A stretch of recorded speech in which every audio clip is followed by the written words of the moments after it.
Jadi bab baru halogenasi.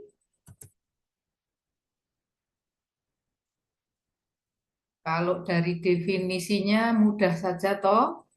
Halogenasi itu masuknya satu gugus halogen atau lebih. Ya. Bagaimana cara bereaksinya? Bisa substitusi ya. Substitusi bisa atom H ya. Kalau bahan bakunya alkana. Atau gugus yang lain yang disubstitusi misalnya gugus OH gitu ya.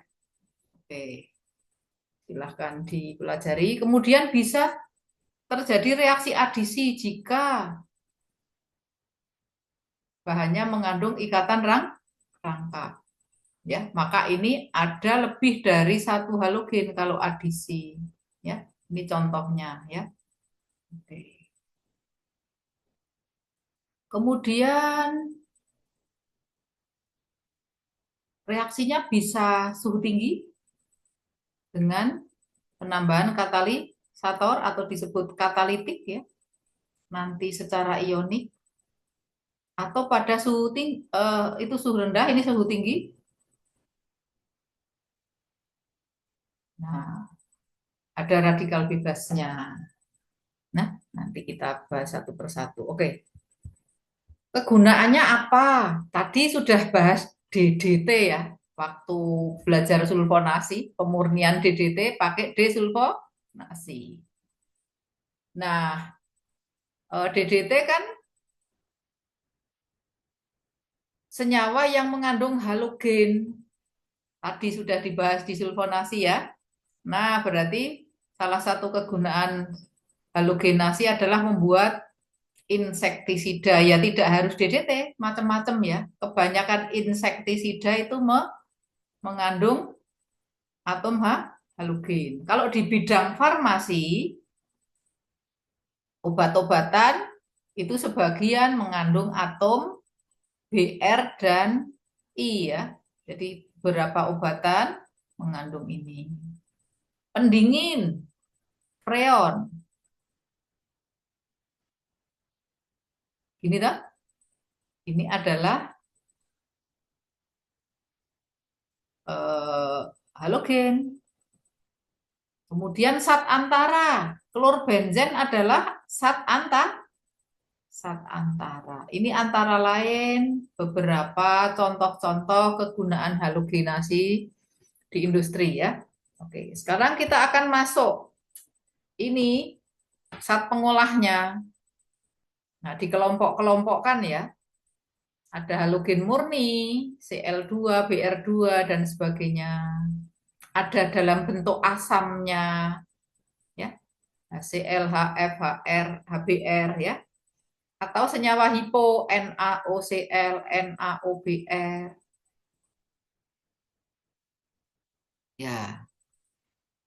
Kemudian kaporit ya, CaOCl2 dalam bentuk yang lain ini gas ya, CO, SOCl2, SO2Cl2, PCl5, PCl3. Dari sekian banyak itu yang paling banyak digunakan di industri yang ini, Cl2, HCl, dan HF. Tentu saja ini di industri kimia ya. Kalau di industri farmasi ya yang tadi harus ada BR sama I, berarti HI sama HBr. Nah, kalau yang ini di industri kimia. Lanjut, yang dapat dihalogenasi atau zat yang dapat diolah ya, sama selalu ada yang diolah. Alkana. Alkana sudah jenuh, berarti caranya apa Mbak? Substitusi ya. Oke. Ini contohnya metan menjadi klormetan dan seterusnya. Kalau olefin Mbak, olefin bisa adisi pada suhu rendah adisi. Mengingat-ingatnya mudah. Kalau olefin ya adisi saja. Nah, Kalau pada suhu tinggi terjadinya adalah substitusi bukan adisi. Ya, ini. Yang lain alkohol. Ya. Alkohol bisa diganti dengan halogen. Aldehid keton bisa digantikan hanya dengan halogen. Ya. Asam karboksilat juga demikian. Ya. Ini nanti bisa dibaca sendiri. Senyawa aromatik bisa adisi maupun substitusi. Ya. Benzen bisa menjadi triklorbenzen, tetraheksa ya. Yang bawah itu heksaklorbenzen ini. Heksaklorobenzena. Kalau yang ini heksakloro.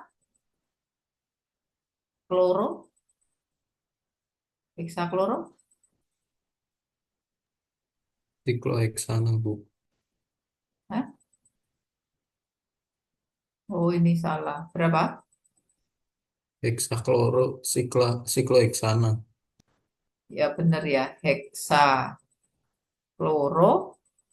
sikloheksana. Jadi ini adisi ya.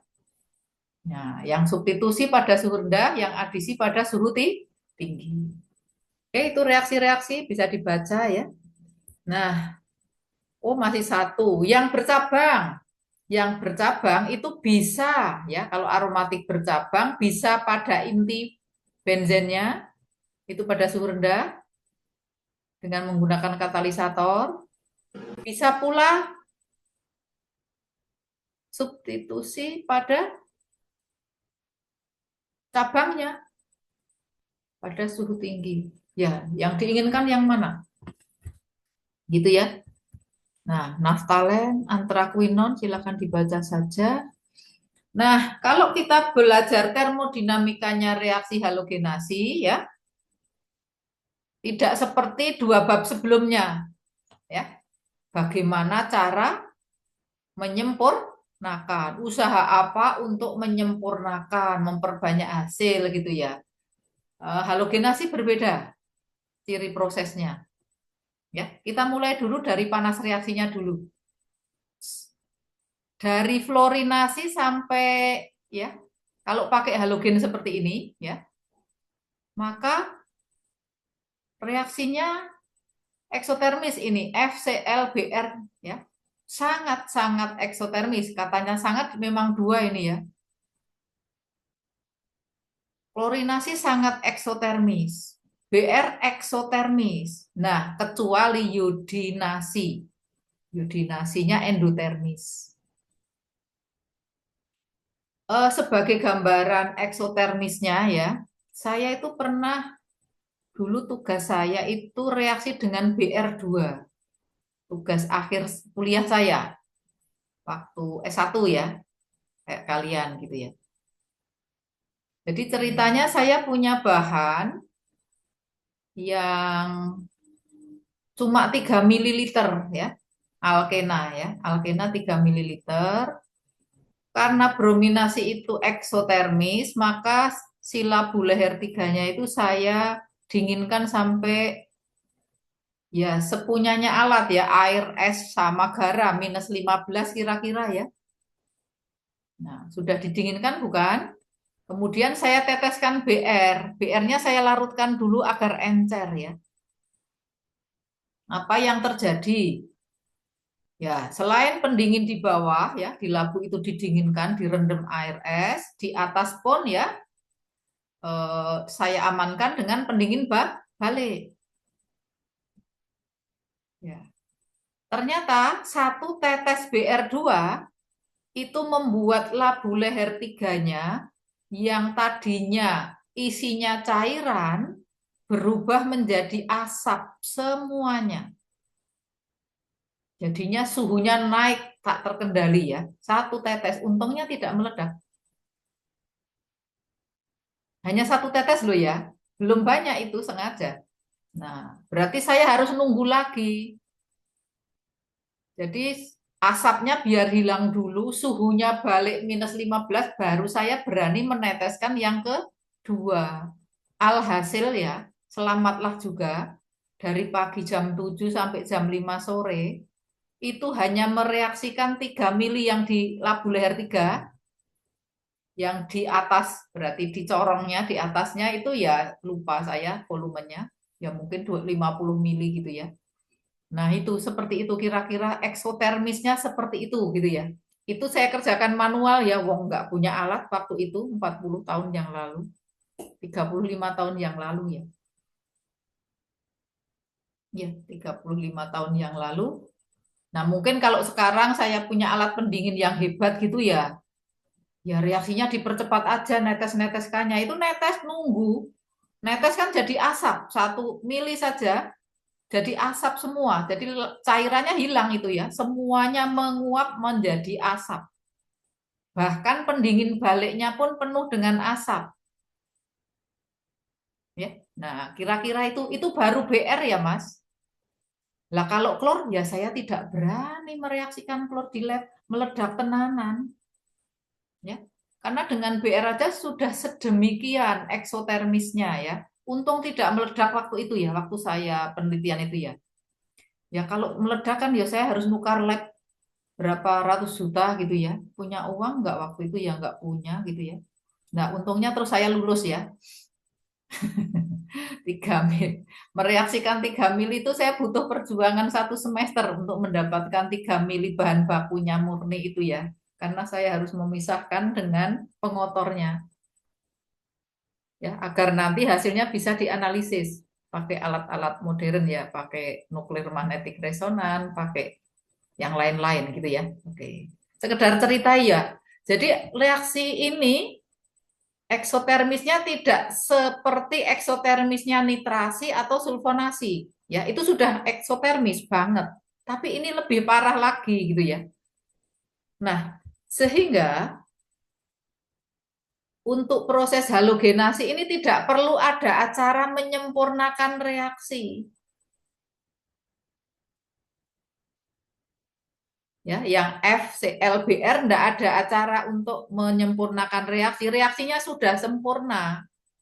Ya, bahkan nanti di bagian berikutnya, reaksinya itu malah dibatasi, nggak boleh sempurna. Emang kenapa Bu? Kalau sempurna, eksotermis banget, meledak. Ya, bisa meledak ya. Nah, itu. Kecuali yang yodinasi itu endotermis ya. Endotermis dan bolak-balik ini harusnya ada kesananya. Maaf, kurang lengkap ya yang di PPT. Mudah-mudahan yang di modul sudah bolak-balik ya. Kalau belum bisa ditambahkan ya. Yang sudah ngeprint bisa ditambahkan. Oke, kita lanjut ya. Bentar, saya ambil materi saya biar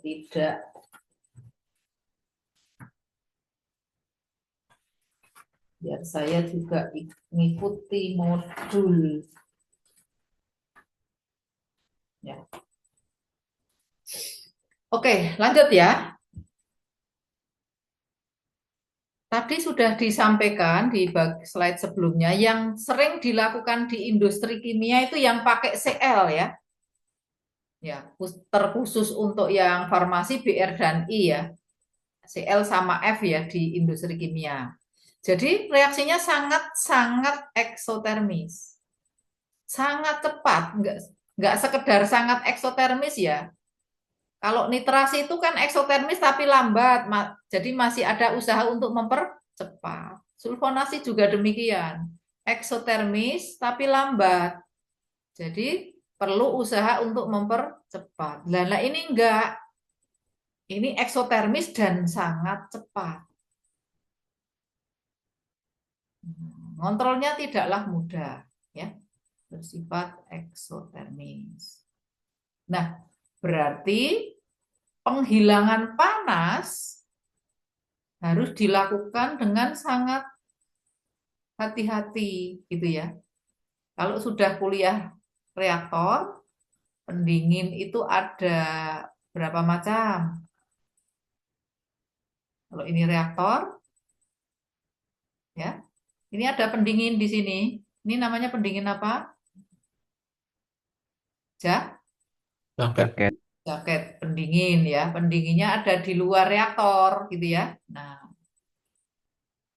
bisa pula pendinginnya ada di dalam. Jadi pendinginnya masuk ke dalam reaktor. Ini namanya apa? Koil. Koil Oil. pendingin. Jadi pendinginnya, kalau ini kan cuma di luar ya. Nah, jadi pendingin-pendingin ini kan namanya pendingin tidak langsung ya, Mas? Langsung atau tidak langsung? Tidak langsung, Bu. Tidak langsung, karena pendingin dan yang didinginkan terhalang oleh dinding ya, oleh dinding. Nah, ternyata untuk reaksi halogenasi ini pendingin ini tidak mampu ya, tidak mampu menyerap panas yang timbul karena sangat cepat. Nah, terus harus bagaimana? Mengambil panasnya gimana? Nah, harus ada tambahan. Pendingin itu tetap dipasang, tetapi tidak cukup. Nah, caranya gimana, Bu? Caranya ini, satu, dicerap langsung. Pakai apa, Bu?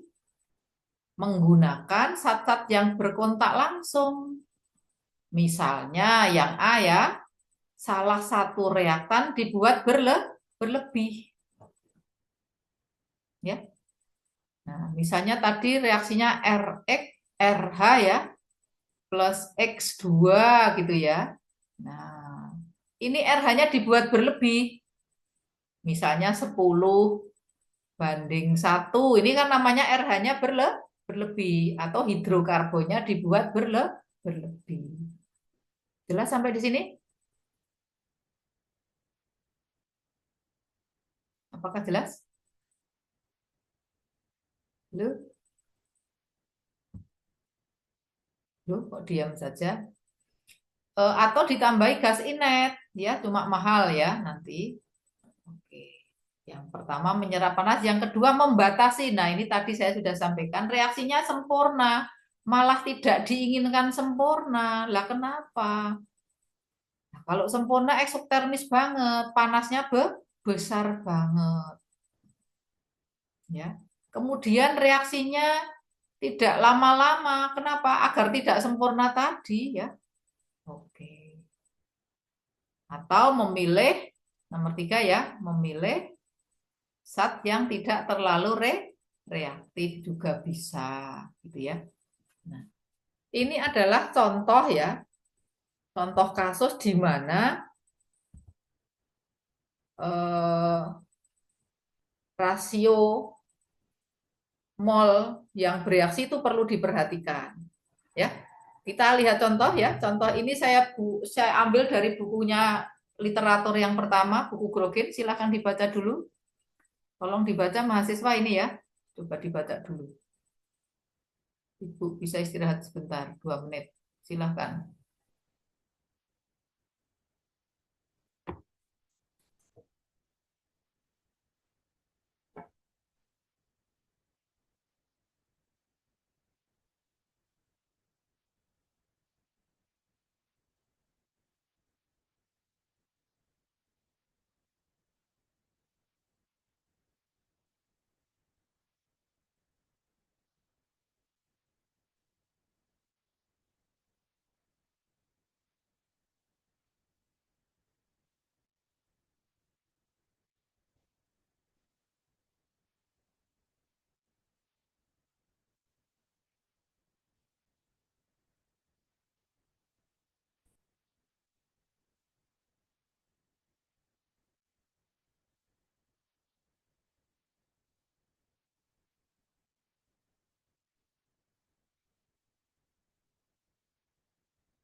Oke, lanjut ya.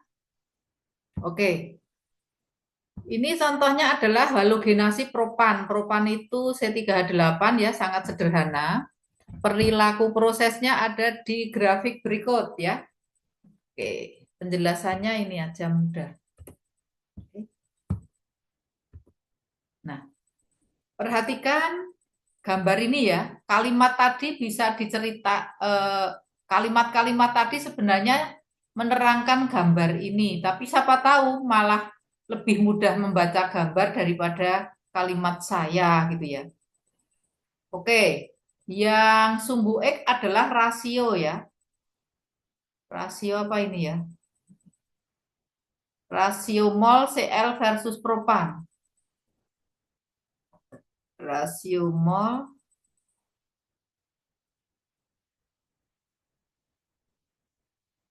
jadi ini rasio Cl versus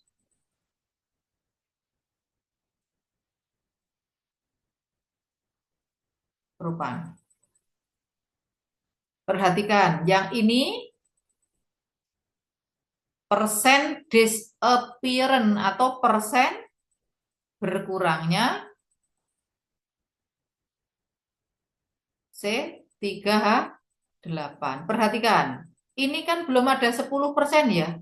Perhatikan yang ada di dalam ini. Di dalam sana.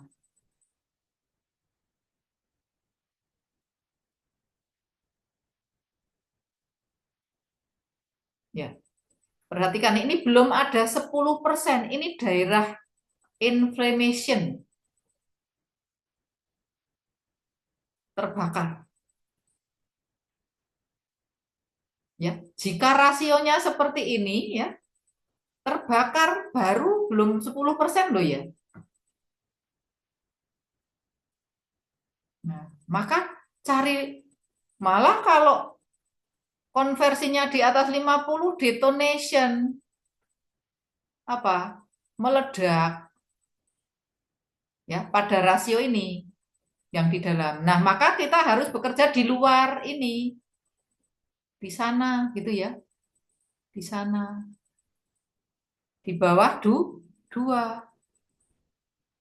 Ya. Di sini nggak terbakar. Ya. Nah, seperti itu. Jadi, rasionya dan konversinya harus di luar ubah ini gitu ya. Nah, jadi mau berapa? Di sini sudah saya tuliskan. Rasionya bisa kurang dari 2 atau lebih besar dari 19,5. Ya, di sini kan 19,5 ya. Di sana kan Mas aman gitu ya. Nah, kalau begitu pilih berapa? Nah, kalau pilih ini kurang dari 2 ada kelebihan C3H8. Jadi tidak berbahaya kalau sewaktu-waktu ada kebocoran. Ya toh? Kan ya namanya reaktor bekerja itu sewaktu-waktu bisa saja kebocoran meskipun kecil sekali ya. Nah, karena yang berlebih adalah C3H8, kalau ada bocor dikit gitu ya, maka lebih aman. Kalau di atas 19,5 berarti kelebihannya klor. Klornya sisa tadi fungsinya untuk apa? Menyerap panas. Nah, cuma ini berbahaya. Ketika ada sedikit kebocoran, Cl kan sangat berbahaya ya. Ya beracun, karsinogen dan sebagainya. Di samping itu Cl2 tentunya harganya mahal. Kemudian ada kemungkinan terjadi polihalogen. Ya. Nah, seperti itu. Jadi nggak ada 10% tadi ya konversinya ya. Untuk memastikan bahwa tidak terjadi overheat, tidak terjadi terbakar ataupun mengalami peledakan. Seperti itu kira-kira reaksi halogenasi. Satu aja ya contohnya ya. Contoh-contoh yang lain banyak di buku Grogin, silahkan dibuka. Bukunya sudah saya kirim, soft filenya ya. Ada toh? Ada Mas Atma? Ada Bu, ada Bu. Ada, silahkan dibuka, ada. Oke. Berikutnya saya akan menjelaskan, oh ini reaktornya silahkan dibaca juga. Reaktornya harus mudah ya, terjadinya pertukaran panas ya. Oke, bahan konstruksinya ya harus tahan korupsi karena halogen-halogen ini adalah bahan-bahan yang sangat korosif. Saya kira itu aja. Nah, berikutnya saya akan menjelaskan mekanisme reaksi dengan tujuan bagaimana cara mencari energi aktivasi. Jika tidak ditemukan data di literatur energi aktivasi, ya, kita bisa menggunakan energi ikatan nanti ya. Baiklah, kita mulai ya. Halogenasi alkana. Alkana itu gampang bereaksi atau susah, Mas? Halo? Alkana sukar bereaksi.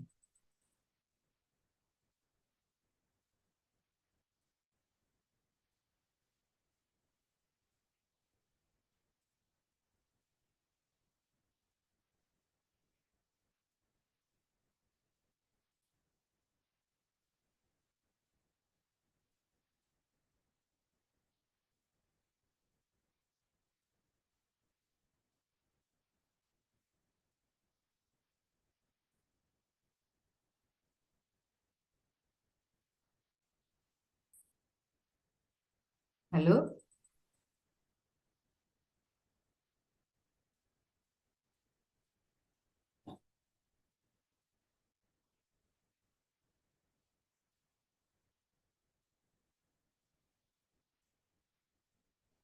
Sukar apa mudah? Kok diem aja? Alkana sukar Sukar. bereaksi ya. Oke. Tapi ini bahan baku industri yang si halogenasi umumnya ya alkana ya. Oke. Sehingga kalau halogenasi alkana itu mekanisme mengikuti mekanisme radikal bebas. Oke. Bagaimana mekanismenya? Ini ya. Ini kan bisa saya tulis gini tak ya ini. Ya, ini elektronnya ikut sana, yang satu ikut sana. Pecah begitu tak ya, Mas?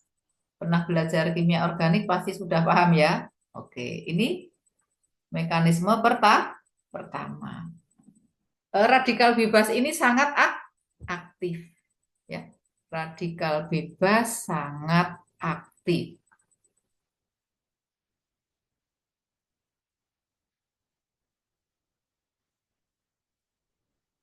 ya. Sehingga akan menyerang alkananya. Alkananya sekarang saya tuliskan begini, yang mau bereaksi garisnya saya ganti dengan 2 titik ya. Berarti ini elektronnya akan gabung dengan X ya. Nah, jadinya ini HX ya. Ini kan HX ya. Nah, sisanya adalah ini radikal bebas alkil ya. Nah, radikal bebas ini kemudian akan bereaksi dengan halogen yang masih baru yang ini. Nah, satu akan berikatan, jadilah ini. Satu lagi, jadilah itu. Ya. Jadi ini nanti akan lanjut bereaksi lagi di sana, ya. Pakai alkana yang masih baru, terus menerus ya. Oke. Kemudian kapan berhentinya gitu ya? Berhentinya ya ini. Kalau 2 alkil gabung itu namanya apa dulu kalau kimia organik? Kopling. Terminasi. Ini kopling toh? Ini kan cuma gabung aja toh ini. Ini. Nah, ini namanya kopling. Terbentuk alkana atau parafin yang lebih panjang. Nah, bisa juga ada kemungkinan kedua, terjadi serah terima elektron. Mana yang diserahkan? Mari kita lihat. Oh, yang kanan yang menyerahkan elektron. Jadi ini harusnya saya tulis 2 elektron di sini ya. Nah, ini ikatan ini saya tulis 2 elektron. Ya, elektronnya akan pindah ke sini bersama 1 atom hanya. Nih, gini ya. Nah, ini. Jadi menjadi ini. Nah, ini kan kurang 1 atom H. Nah, ini jadi alkana. Nah, berarti ini hanya kan hilang 1. Ya toh? Hanya hilang 1, elektronnya sekarang menjadi ini sama itu membentuk ikatan rangkap. Jadilah alkana dan alke. Nah, reaksinya berhenti. Begitu kan ya, ada 3 tahap ya. Biasanya disebut inisiasi, propagasi, sama terminasi. Jadi ini proses apa? Terminasi ya. Oke, yang sebelumnya tadi ini namanya ya, mengingat-ingat aja sedikit, propagasi ya. Yang sebelumnya ini namanya proses inisiasi, permulaan ya. Permulaan, perambatan, penghentian. Baiklah, sekarang kita akan belajar menghitung energi aktivasi ya. Kita akan contohkan yang bereaksi adalah CH4 ya, CH4. Nah, kenapa kita pengen belajar menghitung energi aktivasi? Karena di dalam merancang reaktor kita membutuhkan harga K, konstanta kecepatan reaksi. K-nya sudah ada di literatur belum? Belum misalnya ya. Maka kita hitung pakai persamaan ini misalnya ya. Persamaan apa ini namanya?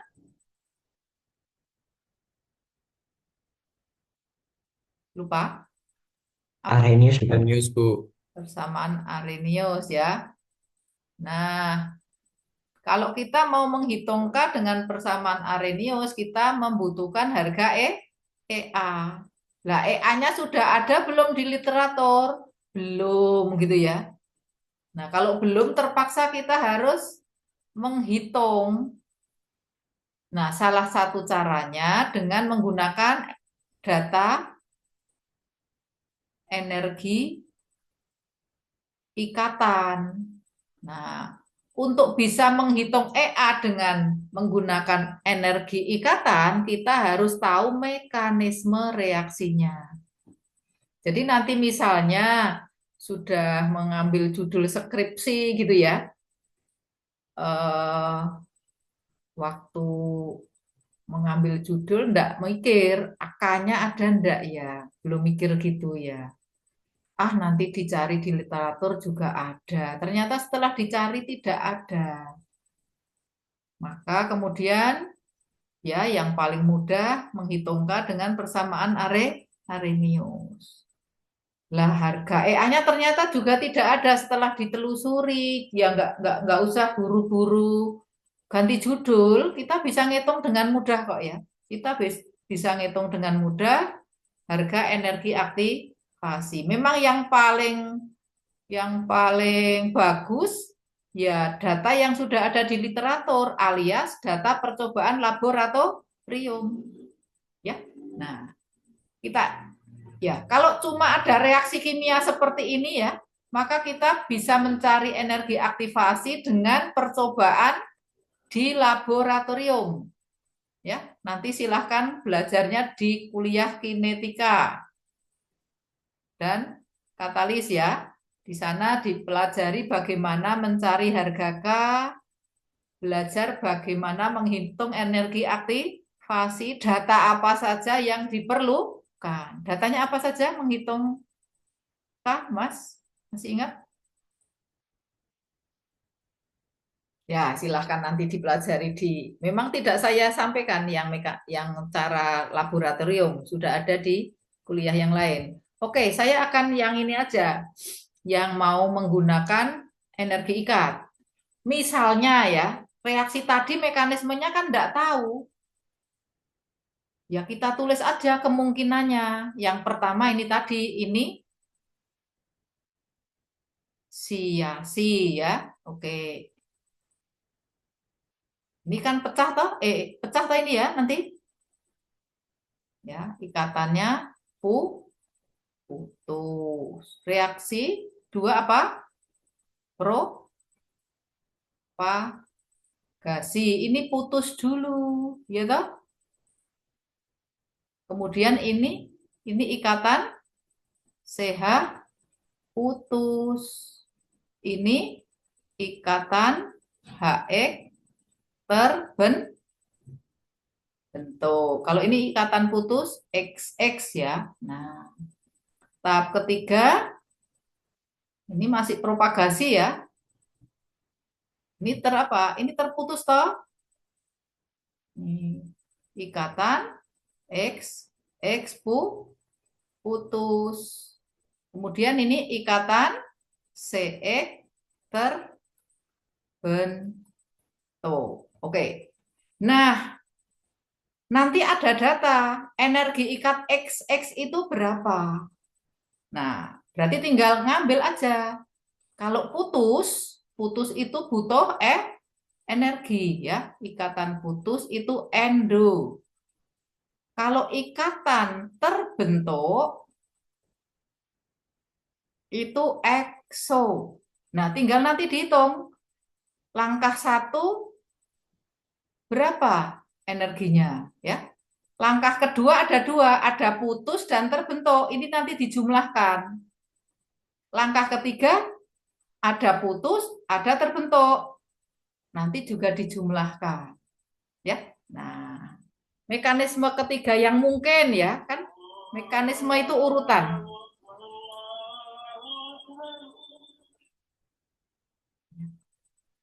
Sampai materi ini selesai ya, nanggung banget. Kan sampai jam 12 ya, karena mundur 30 menit ya. Sekarang jam 11.38, jadi masih 22 menit cukup ya. Tolong perhatikan. Mekanisme itu nggak tahu, mekanisme 2 atau 3 yang terjadi. Nanti kita bisa menentukan mekanisme 2 atau 3 yang terjadi berdasarkan energi aktivasinya. Ya, oke, mari kita lihat. Ini masih sama, mekanisme 1 masih sama, ikatan X putus. Mekanisme kedua tidak sama. Ini putus ya masih sama. Ikatan CH putus. Tapi ini ikatan CX terbentuk. Mari kita lihat bedanya. Kalau tadi apa yang terbentuk? HX ya.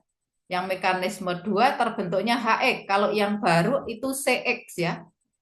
Mekanisme ketiga ini putus sama ya. Ini putus sama ikatan XX putus. Ini ikatan HX terbentuk. Oke, baiklah sekarang mari kita hitung ya. Berapa angkanya ya? Nah, datanya ini, Mbak. Mas. Oke.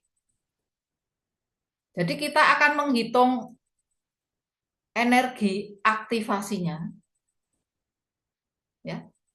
Mekanisme 2 dan mekanisme 3. Nah, definisi energi aktivasi itu apa toh? Energi minimal agar reaksi bisa terjadi.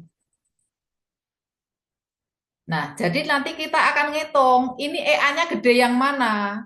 Atau kecil yang mana? Yang paling mungkin yang EA-nya kecil apa besar, Mas? Kecil, Bu. Ya. Jadi mekanisme yang dilalui adalah yang EA-nya paling kecil. Nah, ini datanya ya, XX berarti kalau ini F adalah, ini adalah FF ya. Kalau ini beda ya, yang bawah ini beda. Ya. CC itu ini. Kalau ini sudah beda ya. Nah, oke, data silahkan dilihat. Nah, sekarang kita akan mencontohkan CH4 saja ya, sing gampang. Ini kok jadi hilang? Ini CL ya, setengah. Ya, tadi mekanisme 2 kan setengah XX gitu ya. Pecah ikatan. Berarti memerlukan panas toh ya, setengah mol aja. Nah, kita lihat di data. CL berapa ini? 57,8 ya. Berarti karena stoikiometrinya setengah, ya ini setengah kali 57,8. Jadi mekanisme 1 ini positif ya, ini endo. Memerlukan.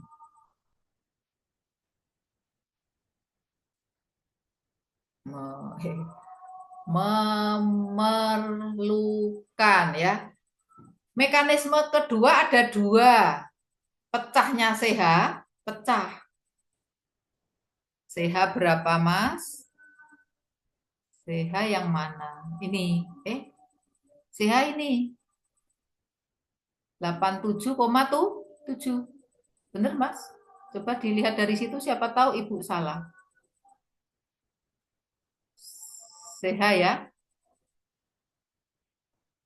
Kemudian HCl. Di mana HCl?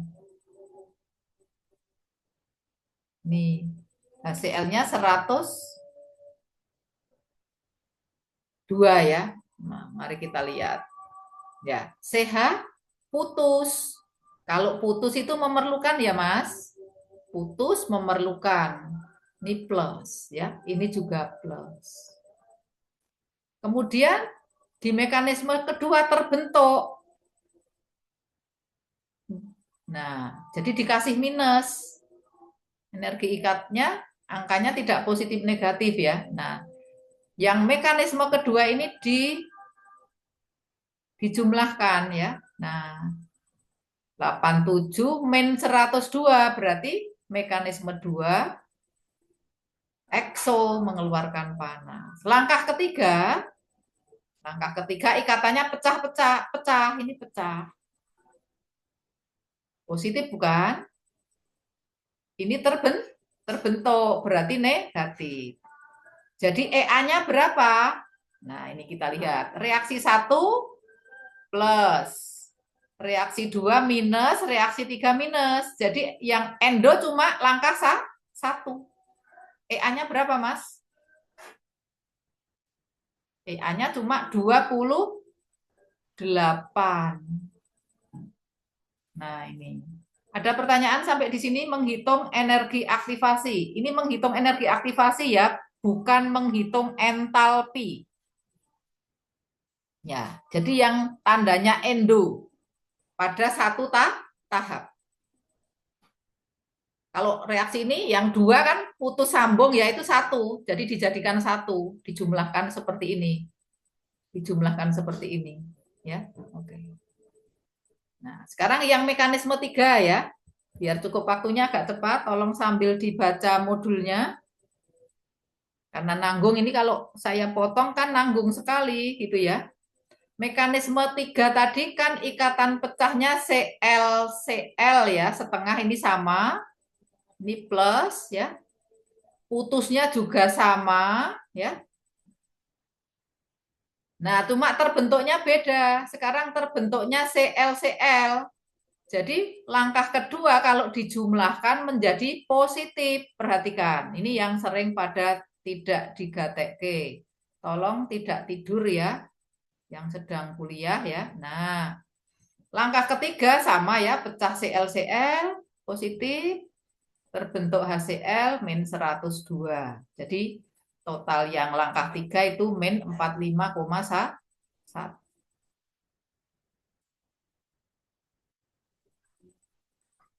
Nah, sekarang kita lihat reaksinya. Reaksi 1 positif. Reaksi langkah 2 positif. Reaksi langkah 3 negatif. Jadi yang positif ada 2, Mbak, Mas. Kita jumlahkan. Kan energi yang diperlukan ya. Nah, jadi energi aktivasinya 50 kilokalori untuk mekanisme 3. Nah, terus dibandingkan. Mekanisme 3 butuhnya 50. Mekanisme 2 butuhnya cuma 28,9. Jadi yang kemungkinan terbesar mekanismenya ngikut yang mana, Mas? Mekanisme 2, Bu. Yang Paling gede. EA-nya kecil ya, jadi mekanisme 2. Jadi begitu cara menentukan kok Ibu kalau kuliah kimia organik itu kok bisa ya mekanismenya seperti itu. Itu sebenarnya sudah dipelajari, kemudian energi aktivasinya sudah dihitung gitu ya, sehingga itulah mekanisme yang terpilih gitu ya. Nah, di kimia organik kok nggak dijelaskan, Bu? Dan dijelaskan nanti jadi kuliah macam-macam ya. Nah, seperti itu.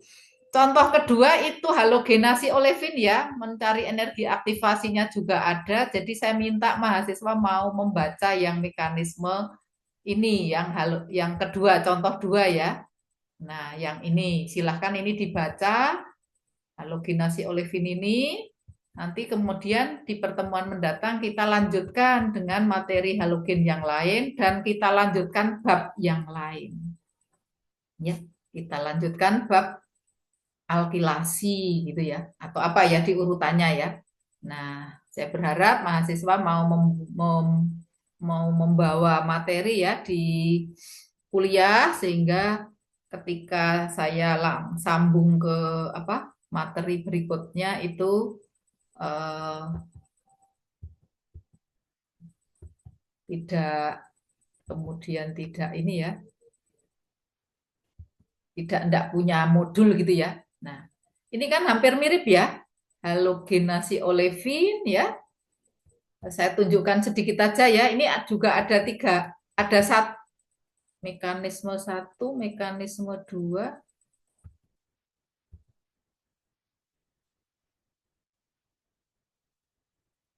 Mekanisme 1, mekanisme 2.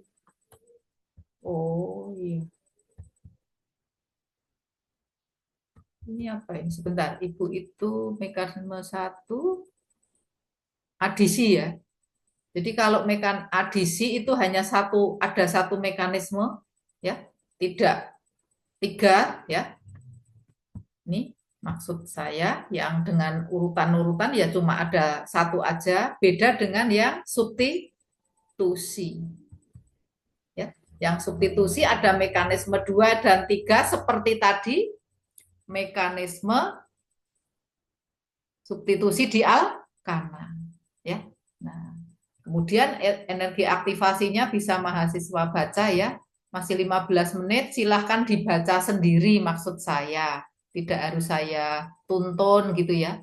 Jadi kuliahnya masih jalan, tapi silahkan belajar sendiri untuk yang mekanisme alkena ya. Nah, silahkan. Jadi minggu depan kita akan lanjutkan dengan halogenasi fase cair. Ya. Jadi ini tadi adalah contoh menghitung energi aktivasi jika di literatur itu tidak ada gitu ya.